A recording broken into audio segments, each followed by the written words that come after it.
What's up, guys? Welcome back. Thank you for clicking play. Praise the Lord. God gave us another day. Shout out to my guardian, Diane, for that one. Every single time I talk to her, no matter what time of day or night it is, if she calls me or if I call her, the very first thing she says on the phone is, praise the Lord. God gave us another day. Bless her for blessing me, and I will continue just to do whatever God tells me to do. Okay, we're about to check out this video right here.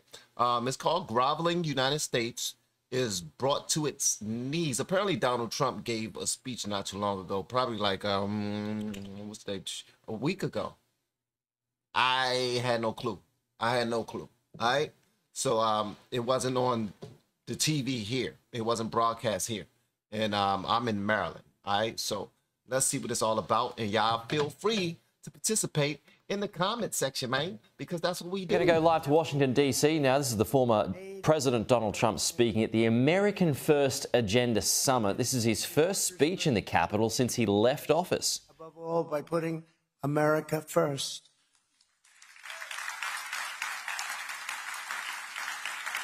But now our country has been brought to its knees, literally brought to its knees. And who would have thought this could happen? Inflation is the highest in 49 years, 9.1%. And a lot of people think it's much higher than that. It actually is. I just now saw a poll. I checked out a video. It should be coming out today. I checked out a video where they were comparing on CNN, doing actual polls, looking at the polls from way back to 1968 to today.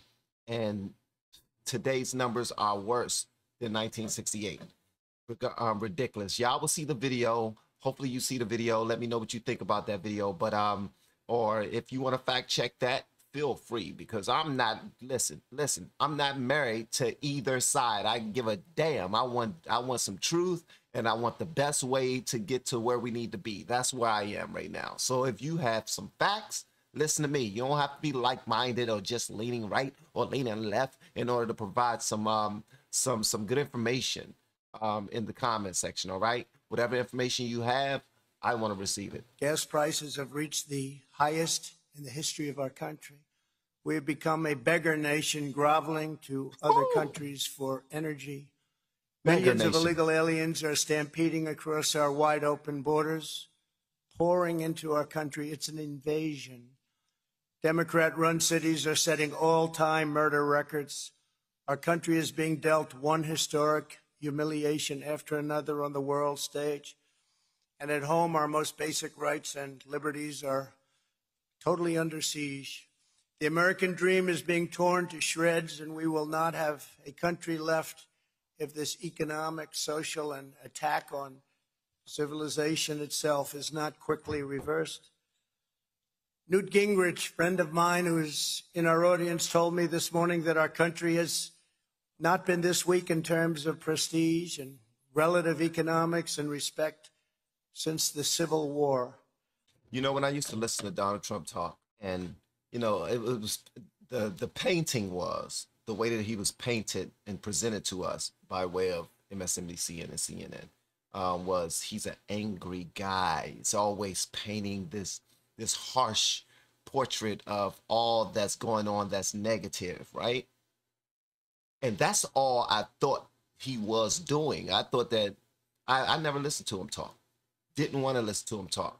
Only thing I heard was Donald Lemon's version of him, or what's the white guy that looked like he's got white hair, works for CNN. I forgot his name. And a gang of other people, Rachel Maddow, Rachel Maddow was another one. I never gave him a chance. But what I realized what he was doing was he was pointing out all of the different things that need to be changed. And apparently while he was pointing out them things, he was actually doing something about it, all right? Because he was in power in order to do something about it, right? Whereas today, he's not. He's not in office, but he's speaking on them things, and nothing he's talking about right now is false, man. Based off the information I've been receiving from all of the reactions I've been doing and all of the private research I've been doing, this guy, man, unfortunately, what he is saying is the truth, man, and it sucks. It sucks, man. And yet, there is time for us to bring America back from the brink. It's at the brink. Got to bring it back from the brink. We gather today on the verge of a historic midterm election. The American people are poised to reject the failed reign of Joe Biden, Nancy Pelosi, Chuck Schumer, and the radical left in a momentous landslide. This is an incredible opportunity. This November, the people are going to vote to stop the destruction of our country, and they're going to vote to rescue America's future. I'm here before you to begin to talk about what we must do to achieve that future. When we win a triumphant victory in 2022 and when a Republican president takes back the White House in 2024, which I strongly believe will happen. He had the opportunity to put to throw his hat in the ring publicly. He did not. He did not. That's interesting, man. That's interesting. I mean, he made it very broad. He said there will be a Republican president in 2024.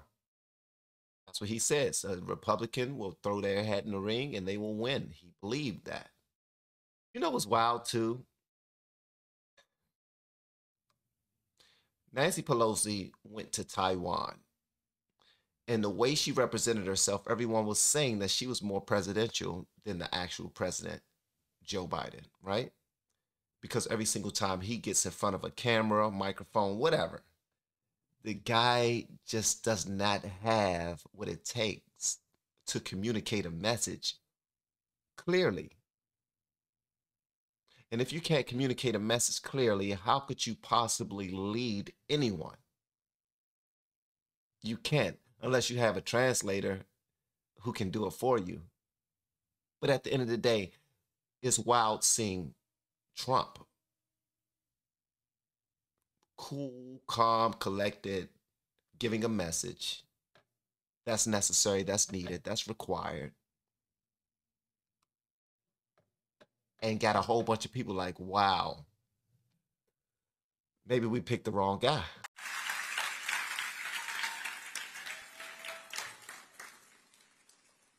There's a tremendous amount to be done, from reviving our economy to liberating our energy to restoring our standing in the world.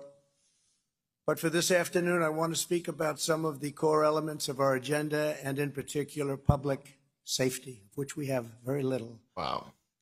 There's no higher priority than cleaning up our streets, controlling our borders, stopping the drugs from pouring in, and quickly restoring law and order in America. They're going to go live. When he said law and order, that was another thing too. People are ridiculous, man. When he said law and order, people took that as a dog whistle to look at as racism. And listen, I'm only speaking to you through my own personal experience. I don't have a great deal of experience with politics. I never cared to look into them. They were boring. It seemed like it was a one-sided. I mean, it was a pointless game that I was just a pawn in. And honestly, I'm gonna keep it a buck with you. That means 100%. $1, 100 pennies, a buck. All right. So basically, I still think we're pawns in the game, to be honest with you. I think we can make a difference. I think we're making a difference now by opening communication and doing something that's that certain people don't want us to do, and that's crossing boundaries. I learn your story, you learn my story. I get your side, you get my side. We communicate and we handle issues without any of the violence or negativity. It's just strict communication. And from that, from this point right here, from this model, we are presenting like more productivity. Everyone's involved. People are happy to cross party lines, because believe it or not, a lot of these people that we are so gung-ho about defending or chastising, that's both sides, they are best friends. Their children are friends. They go to school together. After they finish debating, inside of the Senate or the House, they start the day going out to eat, going out to get drinks. You know what I mean? It's what it is. It is what it is, man.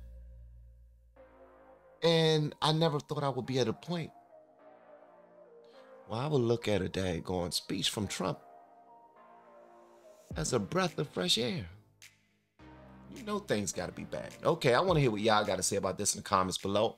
If you have yet to hit that subscribe button, please make sure you do so on your way out the door. Once again, guys, I'm Van, and now we are all the LFR family, and I look forward to seeing you on the next video, hopefully inside the Patreon as well. Y'all have been amazing per usual, and thank you to everyone who have been participating in the comments, following us on other social media platforms. I appreciate it, and I honestly don't know what to say. Love y'all. See you next time.